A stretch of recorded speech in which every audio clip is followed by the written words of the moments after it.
Broadcast Pro Middle East is with Saeed Bacho, who's the VP of Harris Middle East and South Asia.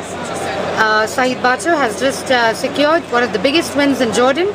Saeed, can you share with us some of the details of the Jordan project? Sure, thanks Vijaya. We're very delighted that we've just announced the winning of the largest project in Jordan for nearly a decade, which is at Jordan Radio and TV, JRTV, the state broadcaster in Jordan, and we've just made the deal signing ceremony at our CapSat stand, and we're really delighted that we've been able to win that important and strategic project for us and for the Jordanian broadcast industry in general, and of course for JRTV in specific. Our winning success in general in Jordan is really positive and very strong historically. Perhaps you know we've been involved in the past with ART and then Jordan Media City and then Jordan Media Institute, and now with JRTV we basically reached a point where we're I would say extremely delighted that Jordan as a country is really being very productive for us as Harris.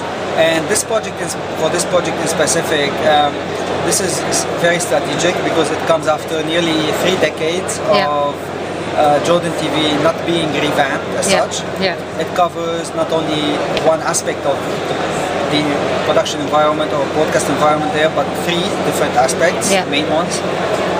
The playout facility or continuity facility, the news one, and archive. So overall, it really covers more or less all our products from that perspective, hardware and software.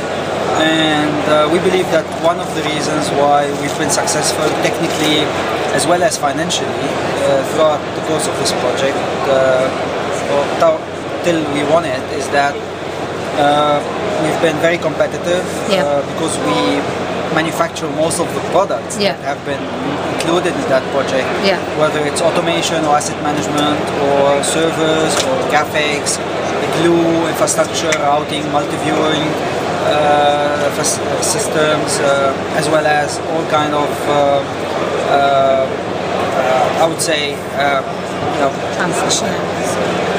compression or and receiving devices. So overall, it's a typical Harris One project. Typical Harris One project, absolutely, and it really, in a vivid way, shows that this is where our advantage is, and this is why more and more customers are realizing that advantage and embracing our technology. Is that why you've also become a systems integrator on this project? Is that, again, a different role from what you usually play? Yes, however, it's not the first, and will certainly not be the last. And this is maybe another announcement I have to make here, because we've been asked by many customers in the past to bid for the whole project. And whenever our content is high, we've looked into it. Sometimes we do, sometimes we don't bid. And we work with third-party system integrators or partners. In this specific case, and while we had the choice to obviously work with SIs and other ways of bidding into that, we've decided to bid directly because we thought that, well, first of all, this is what the customer wanted, and second, this is what we thought will give us the chance of really adding value to the whole project. And we were right at the end. And again, this is not the first time we're doing it. We've done it before in Iraq. We've done it in other places and in the Middle East. And whenever we have the chance, we'll do it if we think this is adding value to what the customer wants. It's about what the customer requires at the end. So there's no point we bid directly just for the sake of it. Fantastic. Congratulations on the win, Saeed, and all the best for the future contracts as well. Thank you. Thank you very much.